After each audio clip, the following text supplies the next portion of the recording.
तो देखो यहाँ पे मैंने आपके सामने कुछ क्वेश्चंस लिया है वीआईटी ट्रिपल के प्रीवियस ईयर क्वेश्चंस, और इसके अंदर हम लोग देखेंगे कि तुक्का ट्रिक्स किस तरीके से लगा सकते हैं, तुक्का किस तरीके से मार सकते हैं। आपको पता है यार वीआईटी के अंदर में अगर 125 मार्क्स का एग्जाम होता है तो एवरेज बच्चे जो होते हैं ना वो 45 तक की क्वेश्चंस को सॉल्व कर पाते हैं। तो बचे हुए जो 80 क्वेश्चंस होते हैं ना उसमें सब तुक्का मारते हैं। क्या आपको बात समझ में आ रहा है? आपने 45 क्वेश्चन सॉल्व किया, मैक्सिमम बच्चे इतना ही कर पाते हैं जो एवरेज स्टूडेंट्स होते हैं, ठीक ठाक पढ़ाई करने वाले होते हैं, या इससे भी कम कर पाते हैं। तो आप देखो बचे हुए 80 या उससे ज्यादा क्वेश्चंस में बच्चों को तुक्का मारने होते हैं। तो यहाँ पर बात सिर्फ नॉलेज की नहीं होती, वीआईटी जैसे एग्जाम में कौन बेटर तुक्का मार सकता है वो भी इंपॉर्टेंट बात है। क्योंकि 80 में से कोई बच्चा अगर 30 तुक्के सही करे और 80 में से कोई बच्चा अगर 20 तुक्के सही करे तो 30 तुक्के सही करने वाला बच्चा उसको 10 नंबर से बीट कर दिया, हजारों रैंक उससे आगे निकल गया। ठीक है ना? तो तुक्का मारना जो है बहुत इंपॉर्टेंट होता है, अच्छे से तुक्का मारना बहुत ज्यादा इंपॉर्टेंट होता है। और इसके लिए अगर आप लोग का एग्जाम 22 या 23 तारीख को है, 22 या फिर 23 अप्रैल तक अगर आपका एग्जाम है ना, तो आप लोग एक्सक्लूसिव ट्रिक्स कोर्स के अंदर में भी एनरोल कर सकते हो। तुक्का ट्रिक का कोर्स है, किस तरीके से आपको तुक्का ट्रिक्स लगाना है।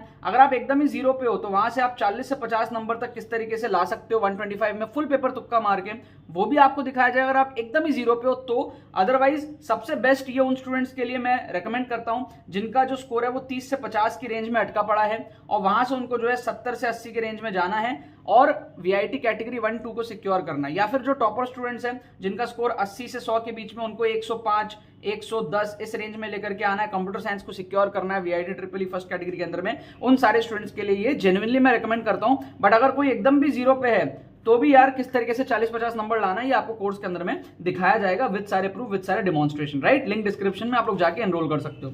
अब बात करते हैं, यहाँ पे मैंने 4 क्वेश्चन लिए हैं, इन चारों के अंदर मैं आपको दिखाऊंगा किस तरीके से हम लोग जुगाड़ लगा करके इन क्वेश्चन को जो है अटेम्प्ट कर सकते हैं। ठीक है, सबसे पहले तो आप पहला क्वेश्चन देखो। आपको क्या अगर ज्यादा नॉलेज नहीं है, आप सिंपल सा ये देखो कि यार इसका जो रेजिस्टेंस है ना ये 10 है। ठीक है, अब ये पैरेलल में इतना तो फॉर श्योर है। पैरेलल के अंदर में क्या होता है आपको भी पता है कि जो फाइनल इक्विवेलेंट रेजिस्टेंस आता है वो इंडिविजुअल रेजिस्टेंस से भी छोटा होता है। मतलब अगर रेजिस्टेंस है R1 R2 और R3 तो हमारा जो R इक्विवेलेंट आएगा पैरेलल में वो R1 R2 R3 तीनों से छोटा होगा फॉर श्योर। सीरीज में क्या होता है तीनों से बड़ा होता है फॉर श्योर। क्या आपको बात समझ में आ रही है? तो हमारा आंसर 10 से तो कम ही होने वाला है फॉर श्योर, क्योंकि एक रेजिस्टेंस की जो वैल्यू है वो है 10। क्या आपको बात समझ में आ गया? बाकी की वैल्यू जो भी हो आपको अगर सॉल्व करनी आती है करो, नहीं करनी आती छोड़ दो। 2 ऑप्शन तो आप तुक्का लगा सकते हो ना, 2 ऑप्शन तो आप एलिमिनेट कर सकते हो ना, 40 और 45। इतना बड़ा तो आंसर नहीं होगा ना। अब 10/3 और 10/3 में आपको तुक्का लगाना है। ठीक है, सॉल्विंग भी बहुत ईजी है, बट मैं आपको एक एग्जांपल बता रहा हूं। इस टाइप के ट्रिक कई बार काम कर जाते हैं। आपको अगर कॉम्प्लेक्स सर्किट है नहीं सॉल्व हो रहा है तो आप क्या करो, सिर्फ ये देख लो अगर पैरेलल है ना तो इंडिविजुअल रेजिस्टेंस है तो छोटी वैल्यू होगी। क्या आपको बात समझ में आ रहा है? तो 10/3 और 10/17 में से आप तुक्का लगा सकते हो, 40 और 45 बड़े वैल्यूज है, आप उसको एलिमिनेट कर सकते हो। ठीक है, कभी भी आपको ऐसे क्वेश्चंस दिख जाए fact based question, statement wise questions, आपको ना लंबा ऑप्शन को प्रेफर करना चाहिए। ठीक है, अगर आप तुक्का लगा रहे हो, अगर आपसे सॉल्व हो गया तो ठीक है, फिर कुछ नहीं करना। अगर आप तुक्का लगा रहे हो तो फिर बेस्ट पॉसिबल तुक्का क्या है ये मैं आपको सिखा रहा हूं। तो बेस्ट पॉसिबल तुक्का क्या होता है? जो लंबा ऑप्शन होता है। क्या आपको बात समझ में आ रही है? तो इन चारों स्टेटमेंट में जैसे ये छोटा है, ये भी छोटे छोटे हैं, सबसे लंबा ऑप्शन कौन सा है? ऑप्शन सी।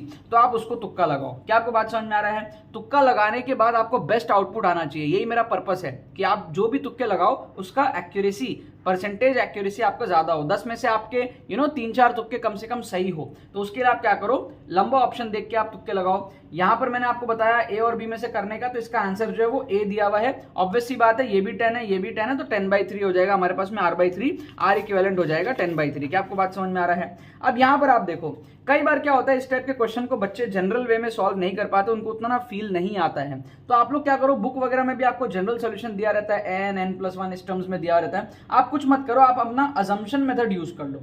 आप जुगाड़ लगा के क्या करो, अजम्पशन मेथड को यूज कर लो। आप लेट कर लो n= क्या लेट करोगे? 1 लेट कर लो। जैसे आप n=1 लेट करोगे तो आपका a1 कितना आ जाएगा? आपका a1 आ जाएगा 6 आ जाएगा। ठीक है, फिर आप क्या करो, लेट कर लो n=2 लेट कर लो, तो आपका a2 क्या आ जाएगा? a2 आपका आ जाएगा 12 आ जाएगा।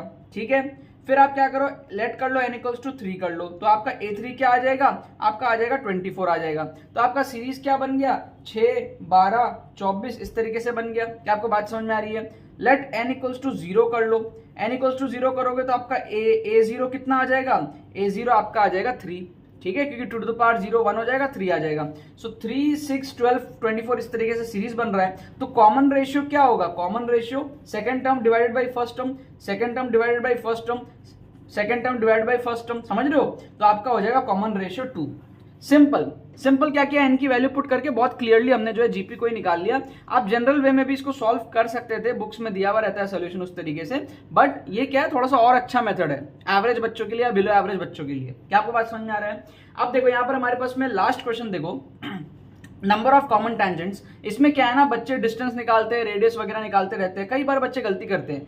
मैं तो कहता हूं इस टाइप के क्वेश्चंस अगर सिंपल है, सॉल्व हो रहे हैं आपसे डायग्राम बना के, तो आप डायग्राम ही बना लो। आप क्या करो, डायग्राम ही बना लो, काम ही खत्म करो, डायग्राम ही आप पूरा बना लो। तो ये क्या, x square plus y square equal to 4, तो आप क्या करो 1 2 1 2 1 2 1 2, तो ये वाला सर्कल तो आपका सबसे पहले बन गया फटाफट, x square plus y square equals to 4। ठीक है, इसका काम हो गया तमाम।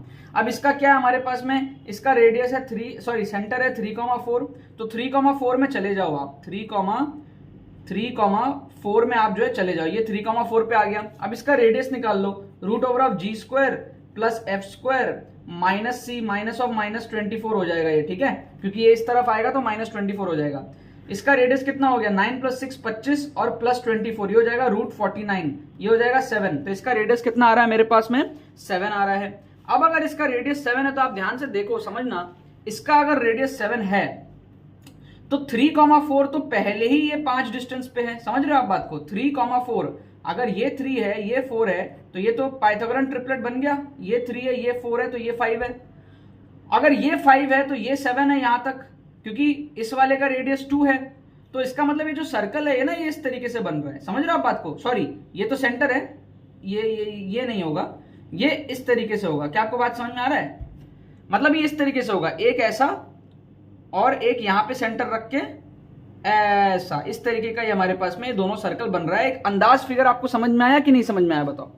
ठीक है, सिंपल सा था, कुछ नहीं था, ये यहां पे था, ये यहां पे था, ये डिस्टेंस ऑलरेडी 5 है, पाइथागोरन ट्रिपलेट 2 और ले लो, तो आपका ये जो है इस तरीके से एक सर्कल तो ऐसे है। ठीक है, ये ओरिजिन है, इसका सेंटर यहां है, ये डिस्टेंस 5 है, ये डिस्टेंस 2 है, क्योंकि छोटे वाले का रेडियस 2 है। तो कुल मिला के क्या हो गया, इस 7 रेडियस के साथ में ये एक बड़ा सर्कल कुछ इस तरीके से बन जाएगा। ठीक है, अब मैं एक एक्यूरेट डायग्राम नहीं बना रहा हूं, फील आ गया होगा आपको। तो भाई एक ही तो टेंजेंट कॉमन होगा ना इसमें। ठीक है, क्या आपको बात समझ में आ रहा है? अगर एक्सटर्नली टच होता है तो 3 कॉमन टेंजेंट होते हैं।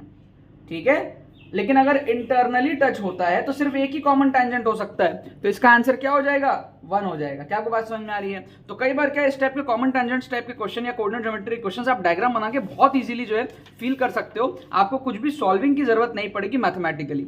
तो अगर आप कोई चीज को विजुलाइज करके सॉल्व कर सकते हो ना, चाहे फिजिक्स हो, चाहे मैथ्स हो, चाहे केमिस्ट्री हो, अगर विजुलाइज करके सॉल्व कर सकते हो तो वो ज्यादा बेटर होता है। इसीलिए ऐसे टाइप के क्वेश्चन को आप डायग्राम बना के भी उड़ा सकते हो। ठीक है ना यार? तो यहाँ पे मैंने आपको कुछ क्वेश्चंस दिखाए, वीआईटी ट्रिपल के प्रीवियस ईयर क्वेश्चंस, कैसे आपको अप्रोच करना है, कैसे तुक्का लगाना है, सारी चीजें। अगर आप लोग चाहो, अगर आप लोग का एग्जाम लास्ट के शिफ्ट्स में है तो एक्सक्लूसिव ट्रिक्स कोर्स में अभी भी आप लोग एनरोल कर सकते हो, लिंक डिस्क्रिप्शन में दिया हुआ है। 4 घंटे का एक कोर्स है हमारे पास में, मॉक टेस्ट भी इंक्लूडेड है। आप लोग जो है मॉक टेस्ट सेल्फ एनालिसिस के लिए विद सॉल्यूशंस आपको मिल जाएगा, आप लोग प्रैक्टिस भी कर सकते हो, कॉन्फिडेंट होकर के आप एग्जाम में जा सकते हो। और अगर आपने 10-15 नंबर भी बढ़ा लिए ना वीआईटी ट्रिपल के पहले, तो आपको काफी ज्यादा एडवांटेज मिलेगा, आपके लाखों की फीस कम लगेगी, क्योंकि आप जब है अच्छे कैटेगरी में एडमिशन लेते हो वीआईटी में तो आपकी फीस भी जो है काफी कम लगती है और आपको अच्छे ब्रांचेस भी मिलते हैं। ठीक है ना यार? बाकी तो बस यही बात है।